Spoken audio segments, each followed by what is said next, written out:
এই মুহূর্তে যদি এই ভিডিওটি আপনার ফিডে এসে থাকে আর আপনার মনে যদি এমন কোনো কোয়েশ্চেন থেকে থাকে যেটা কিনা ইয়েস বা নোতে আপনি আনসার চান ডেফিনেটলি, তাহলে সেই কোয়েশ্চেনটিকে আপনি মনে মনে 3 বার ভাবুন। প্রথমে ব্রিথ ইন ব্রিথ আউট করুন 3 থেকে 4 বার এবং মনে মনে কোয়েশ্চেনটি ভাবুন। আপনি ভিডিওটি পজ করে নিতে পারেন এবং তারপর এই রিডিংটি দেখতে পারেন।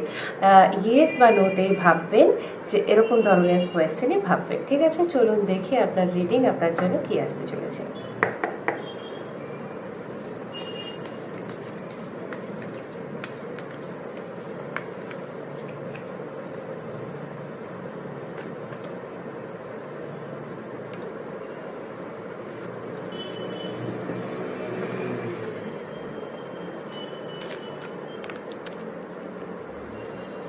ডেফিনেটলি ইয়েস হতে চলেছে।